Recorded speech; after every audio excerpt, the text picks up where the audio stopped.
गगन सदृशं तस्मस्यादिलक्ष्यम् एकं नित्यं ज्वलनचलं सर्वदै साक्षिभूतं भावातीतं त्रिगुणरहितं श्री सद्गुरुत्वं नमामि श्री सद्गुरुत्वं नमामि श्री सद्गुरुत्वं नमामि। भव्य दिव्य शोभायात्रा काढी અને સાથે ભીમ બાપુ હતા।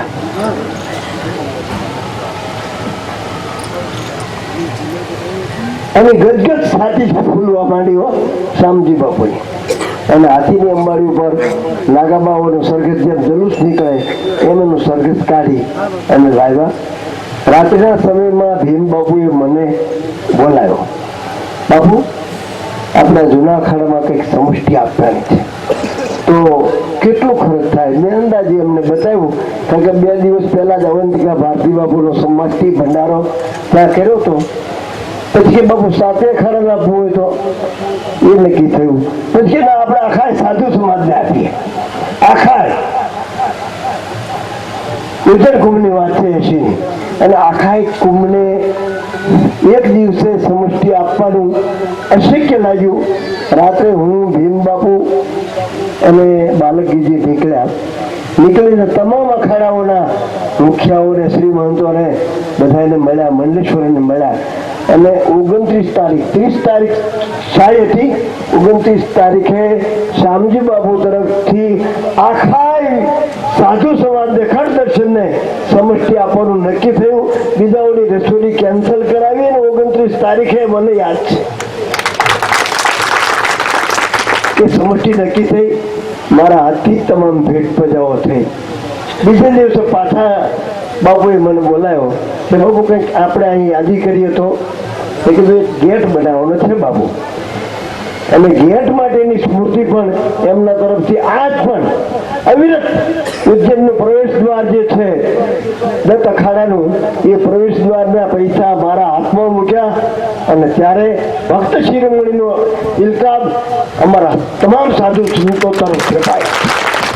એવી પરંપરાને જીવિત કરનાર આપણા શામજી બાપુ।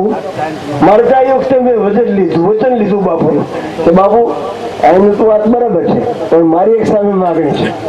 ભાદરવી બીજના દિવસે અમારા ગુરુદેવની નિર્વાણ તિથિ આવે છે અને તે દિવસે અન્નક્ષેત્રનું ઉદઘાટન આપના હાથથી કરવાનું છે। આ પણ નક્કી થયું ને એમના હાથથી। ત્યાં તો અન્નક્ષેત્ર ચાલુ થયું, પણ આ ભવનાથમાં પણ અન્નક્ષેત્ર ચાલે। આ એક પરંપરા, એટલે ઉજ્જવળ પરંપરા। એક ગુરુદેવના આશીર્વાદ આપા દાનાની સેવા કરતા કરતા એ આપા ગીગાને એમ કહ્યું, ગીગા હવે માથેથી છાણના પોટલા ઉતાર। જીભ ચાટી અને એના માથામાં ઉંદરી થઈ હતી, એ ઉંદરી બટાડનાર સિદ્ધ સંતે એમ કહ્યું, આલે આ ધજાન હાલતો થા, જ્યાં રાત પડે ત્યાં રોકાજે। અને એ સિદ્ધ સ્થળ, એવી ગુરુ મહારાજની કૃપા, ગુરુ આશીર્ ગુરુ કૃપા હી કેવલમ, એનું પ્રત્યક્ષ ઉદાહરણ જોવું હોય તો આવો સતાધારમાં જુઓ, એનું પ્રત્યક્ષ ઉદાહરણ દેખાય। गिरनार क्षेत्र के अंदर सताधार जग्या और आपा गीगा का होटला जो दोनों एक पाक है, उसकी तरफ से महाप्रसाद का आयोजन हमारा सदगुरुदेव परम पूज्य शिवराज बापू ने आदेश किया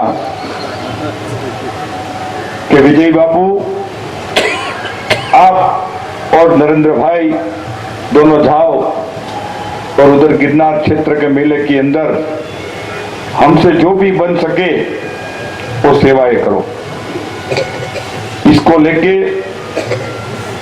मैं और परम पूज्य विजय बापू सब संतगण के आशीर्वाद पाके पधारिए गोपालगिरी बापू, पधारिए।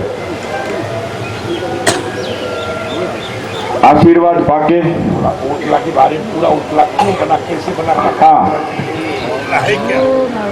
ओटला और रोटला।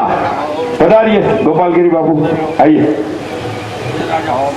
जूना अखाड़े के अंतर्राष्ट्रीय संगठन मंत्री श्री गोपालगिरी बापू जी भी इधर पधारे हैं, उसका भी स्वागत है, जो हमारे साथ में ही उधर ओटले के बाजू में है।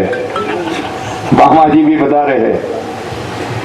ओटला की तो बात ऐसी है बापू कि हमारा गुरुदेव ने आदेश किया कि सब भक्तगण, सब सेवकगण, साधु संत बाहर से आते हैं तो सौराष्ट्र में आने का रास्ता, मतलब जो पश्चिम धरा के अंदर जैसे गिरनार क्षेत्र है, सोमनाथ है, जैसे द्वारका है जो मुक्ति का धाम बोले जाते हैं, तो उधर से आने के लिए बीच में सब लोगों को रहने का आसरा मिले,